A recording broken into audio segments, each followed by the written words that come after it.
اور تاجر کا تقاضا یہ ہے کہ یہ گاہک اوپر آوے، یہ خلاصہ ہے تجارت کا، اور اسی میں ساری منفعت ہے۔ اگر داعی دعوت میں مدعو کی سطح پر اتر آوے تو یہ ایسا ہے کہ تاجر گاہک کی سطح پر اتر آیا، کہ تاجر گاہک کی سطح پر اتر آیا ہے، ابھی نقصان ہو جائے گا۔ صلو کما رأیتمونی اصلی، حضور اکرم صلی اللہ علیہ وسلم اپنی والی نماز کے داعی ہیں۔ حضور اکرم صلی اللہ علیہ وسلم اپنی والی نماز کے داعی ہیں اور اپنے والے ایمان کے داعی ہیں۔ اللہ کے یہاں جو ایمان مطلوب ہے اس ایمان کے لانے کا حکم ہے، آمنوا کما آمن الناس۔ اور جو نماز آپ اللہ کے یہاں سے لے کر آئے ہیں آپ اس نماز کی طرف داعی ہیں۔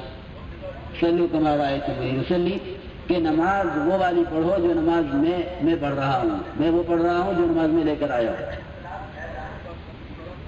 تو یہ داعی کی سزا ہے، یہ مدعو کی سزا ہے۔ میرے دوستو بزرگوں، قربانیوں کی اس اعلیٰ سطح پر آنے کے لیے دعوت دی جا رہی ہے اور اس پر لانے کے لیے دعوت دی جا رہی ہے کہ قربانیوں کی اس اعلیٰ سطح پر آیا جاوے جس سطح پر آ کر اللہ رب العزت ایک مجموعے پر رکھ کر فیصلہ فرما دے۔ لیکن خواہشات کے راستے سے نہ کبھی دین پھیلا ہے نہ کبھی دین پھیلے گا، اور ملک مال کے راستے سے نہ کبھی دین پھیلا ہے نہ کبھی پھیلے گا۔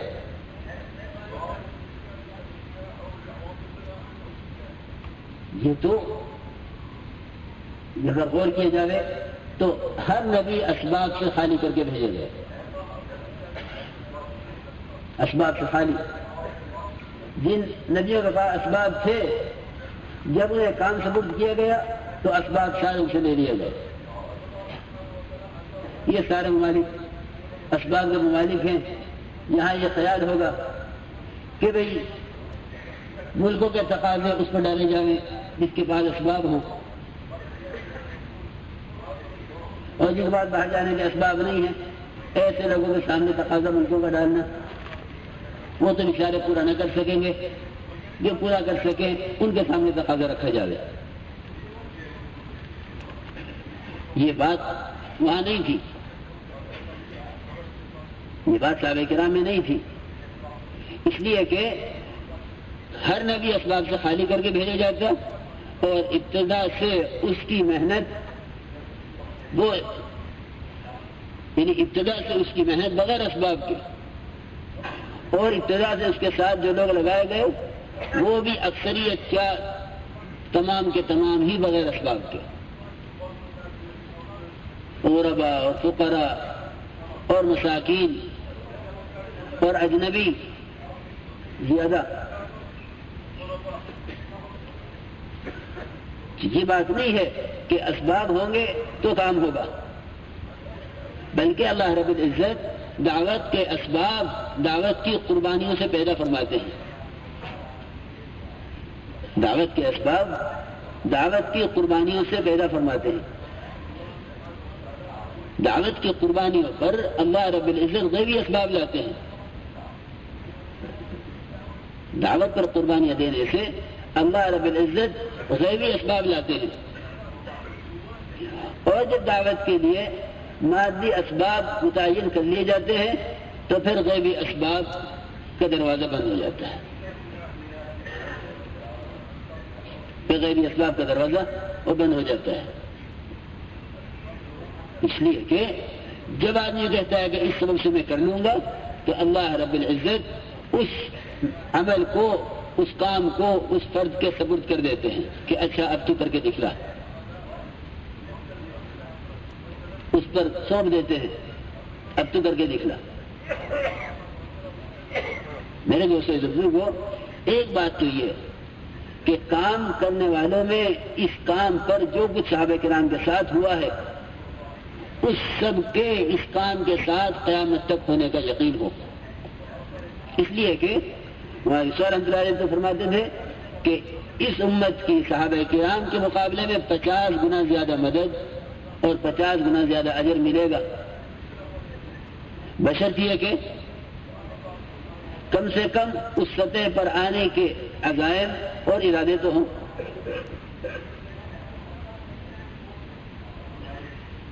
ایک بات یہ آ گئی کہ جب تقاضا اپنے ارادے سے زیادہ کا آیا تو فوراً یہ خیال ہوا کہ اللہ رب العزت نے قرآن میں فرمایا ہے لا یکلف اللہ نفسا الا وسعها۔ جب اپنی طبیعت سے ذرا سا زیادہ کا تقاضا آیا تو فوراً اپنے آپ کو اس آیت کی وجہ سے غیر مکلف سمجھ لیا کہ اب میں اس کی تو میرے اندر طاقت نہیں ہے۔ حالانکہ لا یکلف اللہ نفسا الا وسعها کا مطلب ہرگز یہ نہیں ہے، بلکہ اس کا مطلب یہ ہے کہ اللہ رب العزت نے تیرے اندر جو استعداد رکھی ہے، اللہ رب العزت نے تیرے اندر جو صلاحیت رکھی ہے، تجھے اس سے زیادہ کا مکلف نہیں کیا۔ یہ نہیں کہ جس چیز کو تیرا دل نہ چاہے تو اس پر یوں کہے کہ اللہ نے مجھے اس کا مکلف نہیں کیا، بلکہ آگے اس پر اللہ سے معافی مانگ رہا، لا تؤاخذنا فيما واخطأنا۔ کیا بات ہے کہ اے اللہ تو نے جو صلاحیتیں استعدادیں دی تھی میں ان کو تیرے حکم کے مطابق استعمال نہ کر سکا، اس پر تو میری پکڑ نہ فرما۔ ان نسینا، اگر ان صلاحیتوں کو تیرے حکم پر لگانا بھول گئے یا چوک گئے تو اس پر ہماری پکڑ نہ فرما۔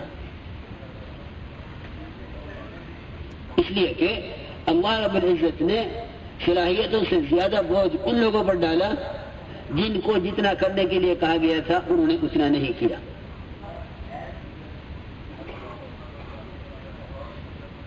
ان قوموں پر جن کو جتنا کرنے کے لیے کہا گیا اتنا انہوں نے نہیں کیا، تو اللہ رب العزت نے انہیں آزمائش میں ڈالا۔ تو جس کو جتنا کرنے کے لیے دیا گیا ہے اگر وہ نہ ہو تو اسے اپنے کام میں اللہ آزمائش میں ڈال دیتے ہیں کہ بھئی بنی اسرائیل سے کہا تھا کہ یہ گائے تم ایک گائے ذبح کر دو، جب وہ اس کے سوالات میں پڑے من شدد شدد علیہ، جو آدمی سختی میں پڑا اس سے معاملہ سخت کر دیا گیا،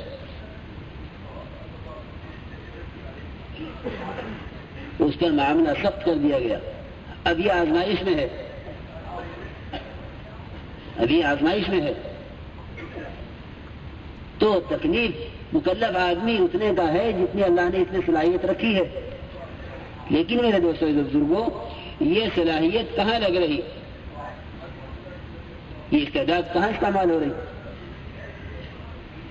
اگر غور کیا جائے تو اسباب کے یقین کی وجہ سے امت کی استعداد کا اکثر حصہ کام کرنے والوں کو عرض کروں اور پورا حصہ عوام الناس کا وہ اس راستے پر لگ رہا ہے جس کے بارے میں انسان مسئول نہیں ہے، جس کا ذمہ دار نہیں ہے،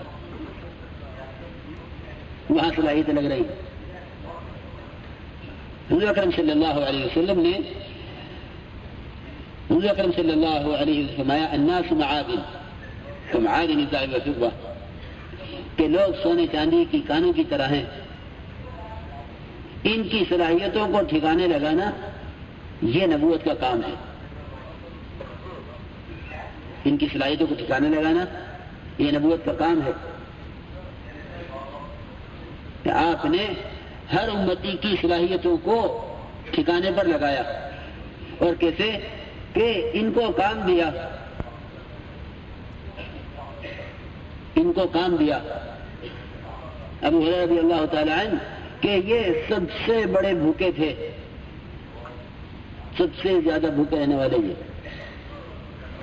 کہ راستے میں اس لیے بیٹھ جائیں کہ یہاں سے کوئی گزرے گا تو اس سے سوال کرتا چلوں گا، وہ گھر میں جا کے کچھ کھلا دے گا.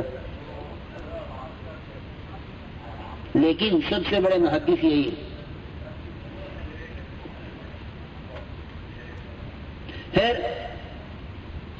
ایک ایک فرد سے مجموعے کو اٹھایا، ایک ایک فرد سے قبیلے کو اٹھوایا. میرے دوستوں عرض کرنا چاہتا ہوں کہ جو کر رہا ہے کر رہا ہے، جو نہیں کر رہا نہیں کر رہا.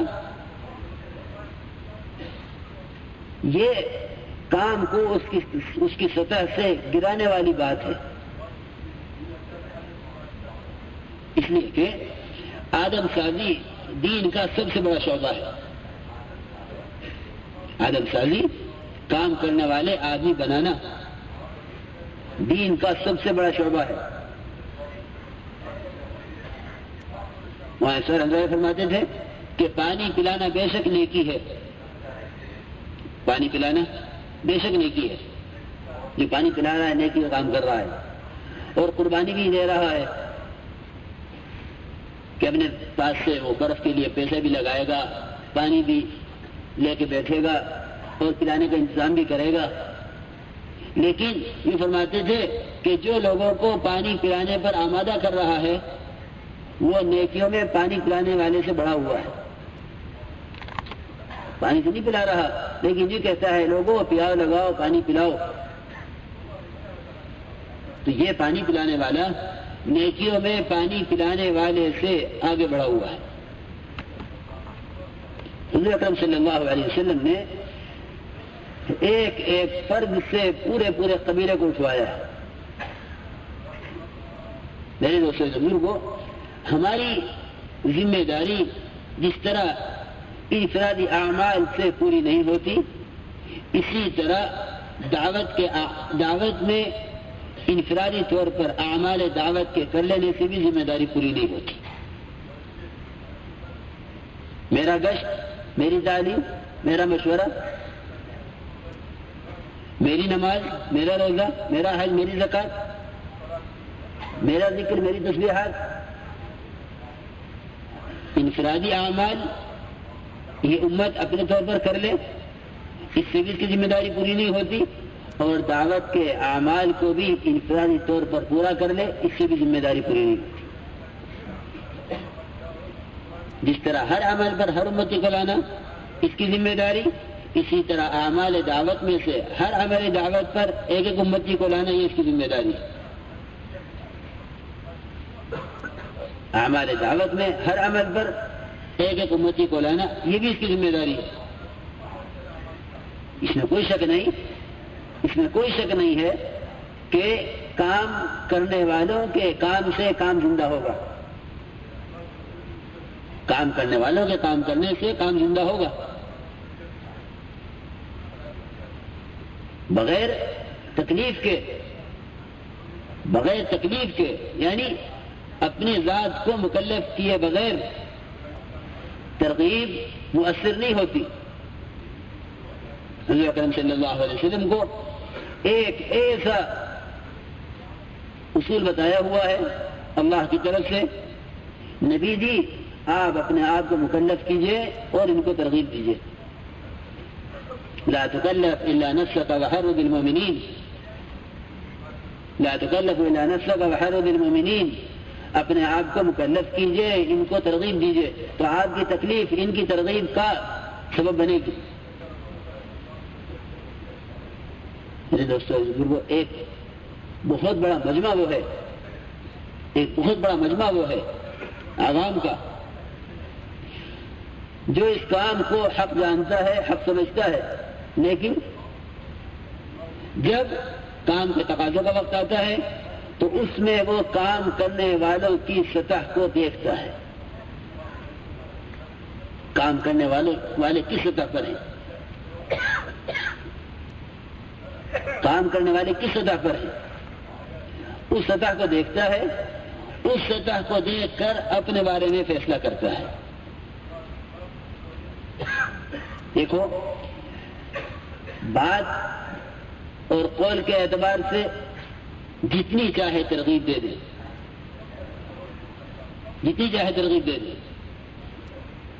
لیکن جب عمل کا وقت آئے گا تو عمل کا وقت آنے پر یہ ترغیب دیے جانے والا عمل کو تلاش کرے گا.